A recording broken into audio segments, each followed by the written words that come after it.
Di exercise 11.4 ini saya gunakan yang edisi itu ya, yang edisi 2. Soalnya sama, cuma di sini tahunnya tahun 2015 dan tahun 2016. Nah, jadi nanti tinggal menyesuaikan saja ya. Ini biar saya crop soalnya itu lebih rapi ya yang menggunakan yang edisi 2. Nah, di sini diminta untuk menghitung depresiasi dengan kelima metode ya, metode garis lurus, metode unit produksi, kemudian metode jam kerja, metode jumlah angka tahun, dan metode double declining. Ya.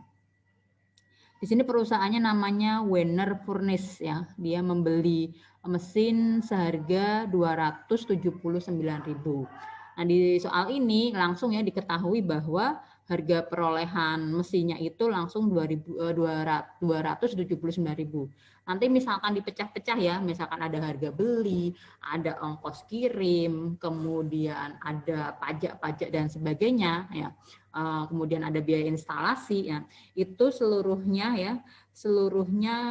dihitung dulu untuk harga perolehannya. Nah, ini karena disederhanakan, maka harga perolehannya yang ini langsung ya sebesar harga beli yaitu 279.000. Ini dibeli pada tanggal 1 Mei 2015. Nah, perhatikan kalau perolehannya itu bukan di awal periode ya. Karena nanti berarti depresiasinya harus itu menghitung fraksi waktu ya, dalam 1 tahun itu dia manfaatnya dalam 1 tahun itu berapa lama ya. Ini diperolehnya mulai tanggal 1 Mei ya. Ini kalau yang di buku yang edisi 3 tahun 2019 ya. Nah, ini di buku 2 di tahun 2015.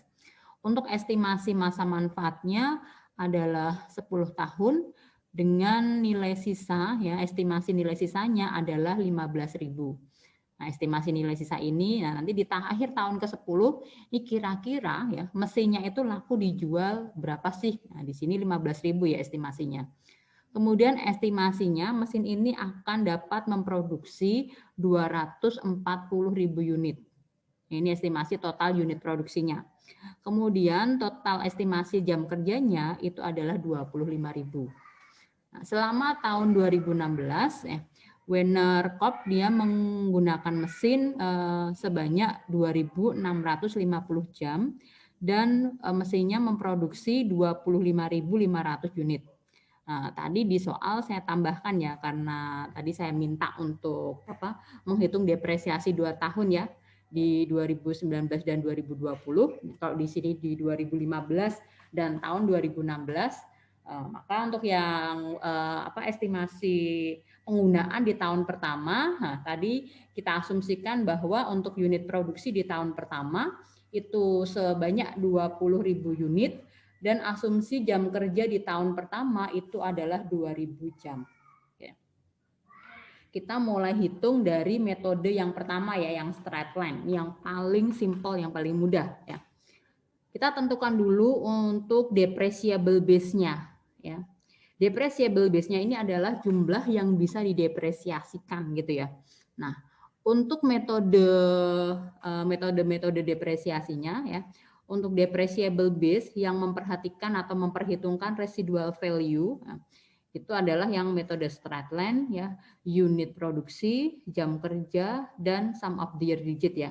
Nanti kalau untuk yang double declining ini ketika perhitungan depresiasinya tidak memperhitungkan residual value, cuma nanti pas di akhir tahun penggunaan ya di ini berarti di tahun ke-10 itu nilai akhir dari book value-nya itu harus sebesar residual value-nya. Gitu ya. Jadi menyesuaikan kalau untuk yang metode double declining. Nah, yang metode straight line ya, depreciable base-nya adalah cost atau harga perolehan dikurangi dengan residual value. Ini diperoleh 279.000 dikurangi dengan residual value-nya 15.000 ya.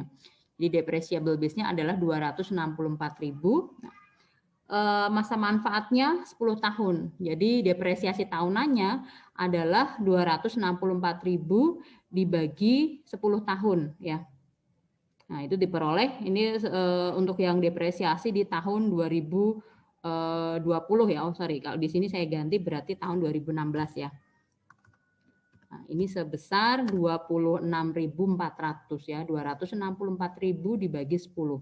Sedangkan untuk yang tahun perolehan, ya di sini tahun 2015, ya, kalau di soal kalian berarti 2019 ya, itu berarti 264.000 dibagi 10, dikalikan dengan fraksi waktu dari tanggal perolehannya yaitu 1 Mei sampai dengan 31 Desember. Ya. Jadi dikalikan dengan 8/12. Ini untuk yang metode straight line. Ini pasti nggak ada masalah ya. Cuma perhatikan kapan perolehannya. Nah, kalau misalkan perolehannya di tanggal berapa ya? 10, nah 10 Mei. Kita menggunakan pendekatan yang mana? Apakah menghitung tuh untuk yang bulan Mei-nya itu kita hitung mulai dari tanggal 10 sampai dengan 31 gitu ya. Nah, untuk memudahkan saja, kalau nanti perolehannya itu di tengah-tengah bulan gitu ya, nanti kita gunakan pendekatan gini aja. Kalau perolehannya dari tanggal 1 sampai dengan tanggal 15 ya, untuk depresiasi bulan tersebut, nah kita perhitungkan 1 bulan penuh. Ya, jadi misalkan perolehannya tadi di tanggal 10 Mei, berarti Mei kita hitung 1 bulan ya untuk depresiasinya. Sedangkan kalau depresiasinya, kalau perolehannya misalkan tanggal 25 Mei. Nah, kalau perolehannya tanggal 25 Mei ya, kita menggunakan pendekatan untuk yang Mei kita perhitungkan 0 bulan. Ya, 0 bulan. Jadi depresiasinya dianggap 0 untuk bulan Mei. Ya, kita sepakat untuk menggunakan pendekatan itu ya. Nah, ini metode straight line. Kemudian yang metode unit produksi atau output yang dihasilkan. Kalau untuk metode unit produksi dan metode jam kerja ya, kita akan tentukan dulu tarif depresiasi per unit atau per jam kerjanya. Ya, di sini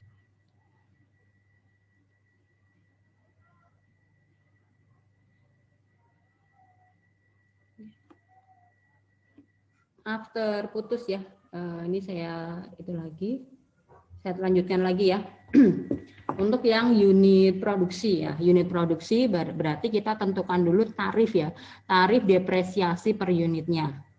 Nah, untuk tarif depresiasi per unitnya ya kita perhitungkan dari harga perolehan dikurangi dengan residual value dibagi lebih dahulu dengan estimasi total unit produksinya.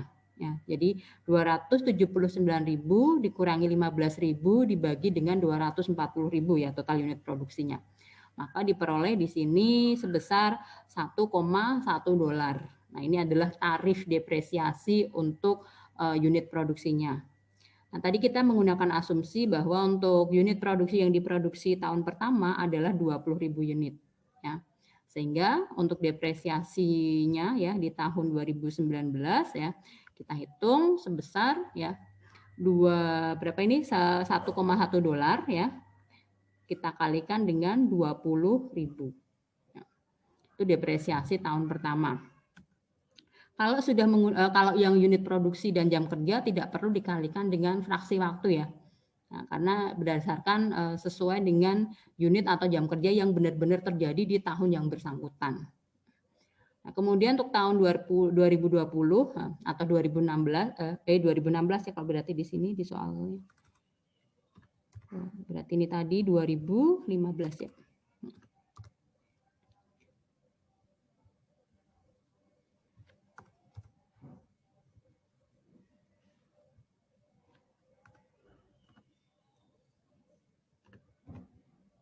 Nah, untuk yang tahun kedua ya, untuk yang tahun kedua unit produksinya tadi disebutkan di soal adalah 25.500 unit ya. Sehingga untuk depresiasi tahun kedua berarti kita kalikan nih 1,1 dolar dikalikan 25.500 unit. Depresiasi tahun kedua 28.050.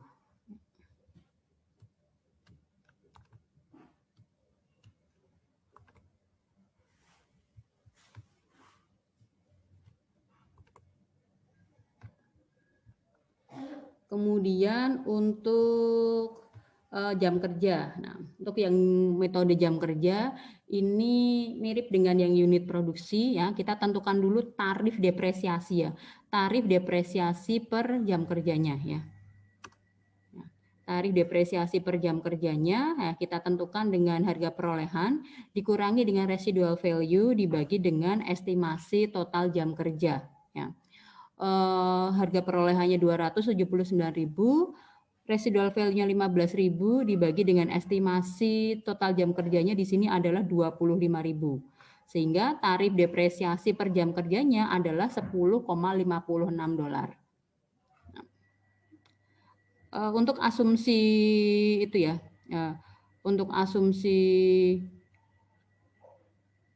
ini 2015 ya, 2015 tahun pertama ya. Untuk asumsi jam kerja ya di tahun 2015 atau di tahun pertama itu tadi kita asumsikan sebanyak 2.000 jam. Nah, sehingga untuk depresiasi tahun pertama ya, depresiasi tahun pertama berarti kita hitung ya, kita bisa hitung tarifnya ya. Tarifnya yang sebesar $10,56 dikalikan dengan 2.000. Sedangkan untuk yang depresiasi di tahun kedua, berarti kita kalikan tarifnya ya, 10,56 dikalikan dengan 2.650 yang ada di soal ya untuk depresiasi tahun kedua. Selanjutnya untuk depresiasi menggunakan jumlah angka tahun ya. Untuk yang jumlah angka tahun ini agak jarang ya digunakan ya. Mungkin di tingkat 1 mungkin juga ada yang belum dikenalkan. Nah, kalau jumlah angka tahun, kita nanti akan hitung dulu denominator atau penyebut ya. Penyebut yang untuk menghitung tarif depresiasinya ya. Nah, masa manfaatnya tadi estimasinya adalah 10 tahun, berarti kita hitung denominatornya ya. Denominator itu berarti jumlah angka tahun. Kita menjumlahkan dari 1 tambah 2, tambah 3, tambah 4, dan seterusnya sampai dengan tambah 10. Nah, kalau 10 mungkin kalian masih bisa hitung gitu ya. Nah, kalau masa manfaatnya 30 tahun gitu ya, itu kan panjang sekali. Nah, kalian bisa gunakan rumus di matematika ya. Kita gunakan rumus deret hitung ya. Kita gunakan rumus deret hitung. Masih ingat formulanya ya? Ya, setengah N kalikan N plus 1 gitu, atau N dalam kurung N plus 1 dibagi 2 ya untuk rumus deret hitung ya. Di sini kita hitung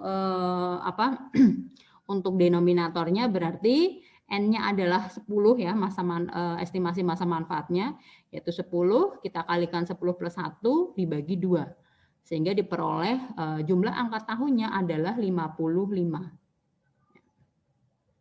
Untuk yang jumlah angka tahun ya, untuk depreciable base-nya sama seperti yang metode straight line maupun yang unit produksi ya, kita gunakan cost dikurangi residual value sebesar 264.000. Nah, untuk depresiasi tahun pertama ya, tahun pertama ini berarti di soalnya 2015.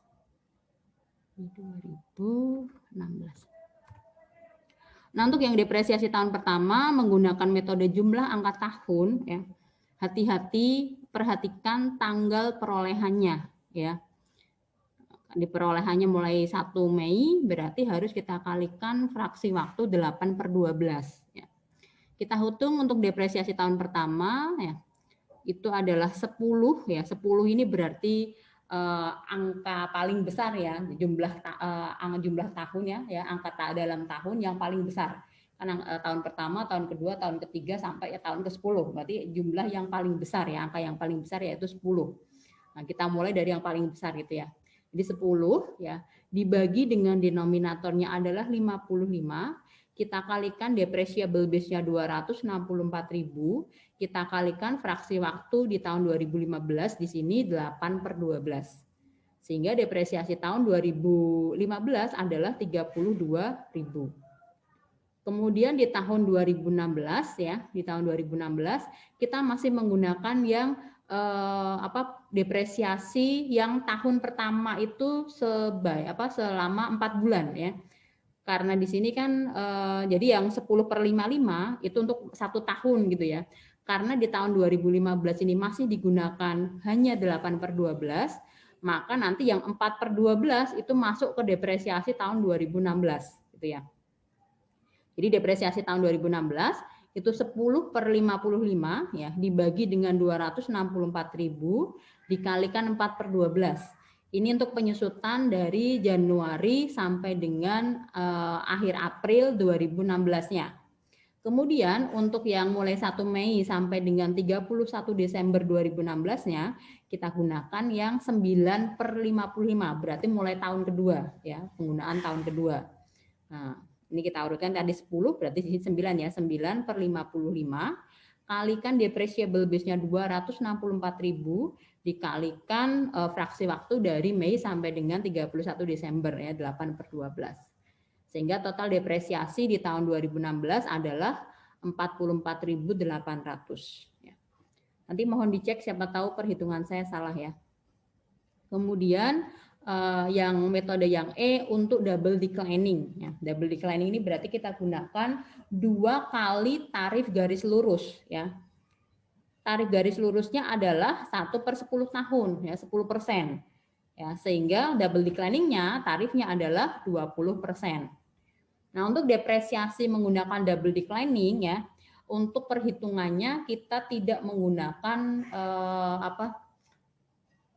cost dikurangi residual value ya, tapi langsung sebesar itu ya, langsung sebesar berarti ini salah ini saya.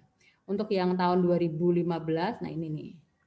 Ini ada yang salah ya. Ini harusnya berapa? Bukan 264.000 ya. Nah, berarti langsung 279.000 ya, kalikan 20%, kalikan fraksi waktu dari 1 Mei sampai dengan 31 Desember.